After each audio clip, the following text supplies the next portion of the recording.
two things. One is if they don't tell me anything, like it's just plain.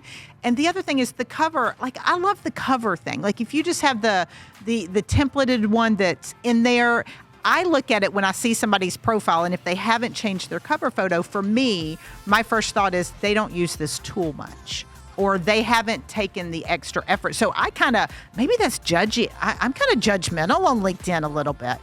Well, and you and everybody else, like you are spot on. Everyone is doing that. And so if you feel that way, which most of everyone else who uses LinkedIn feels that way too, then we have to, again, turn the mirror back on ourselves and do our own profile assessment. So that background image, you used to only be able to use that I call it real estate, really, if you were a paid user on LinkedIn. Right. Now, if you're on everything in your LinkedIn profile, Kristen, any bells and whistles, at some point in our conversation, I'm going to give your listeners access to one of our free guides.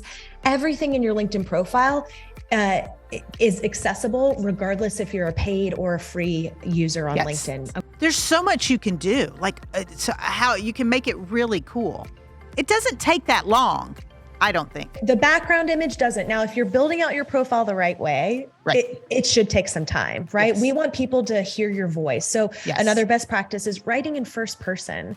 Let people, the opportunity that you have is for when people to meet you, they think, oh, that's the Kristen I read about, right? They could already hear your voice, and then they meet you and they're like, there's consistency, there's congruency in what they researched and what they actually experienced. Well, and I think that, all right, so that's the profile. And I think that translates to your post as well, because I write very much like I speak. Now I've got to go back and look at my LinkedIn profile. I'm like, dang it. But I know you do that. I know your firm, your consulting group, that's what you do for clients, is you will write their profile. And what I appreciate about the work you guys do is you write it in their voice, because so many times I'll hear somebody, I'll read somebody, I'm like, that is so not them. But I see that translating into post as well, because I know you and I both work with a lot of financial firms and financial services firms, and the posts get kind of cold and dry and salesy.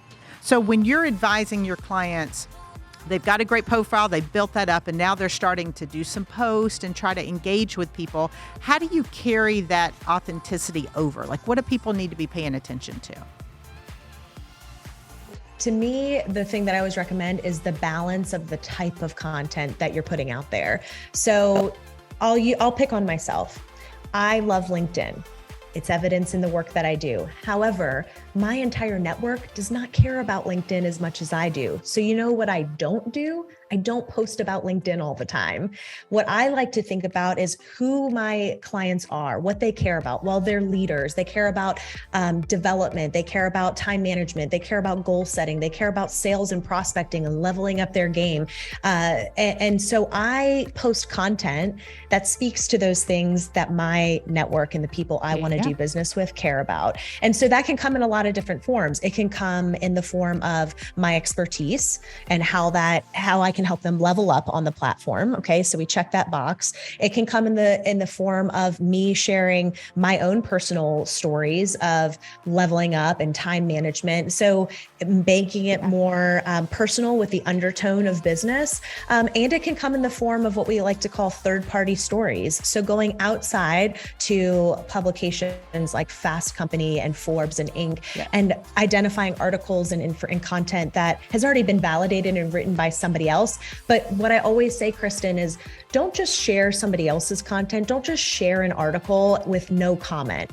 Kristen, if I shared something on LinkedIn and said nothing about it, my guess is because you're a human being, you're going to glaze right over it. But because you know me and you care about me and my opinion and what I have to say, if I make a comment or a caption about what I'm sharing, chances of you actually engaging with that and paying attention is going to be much greater.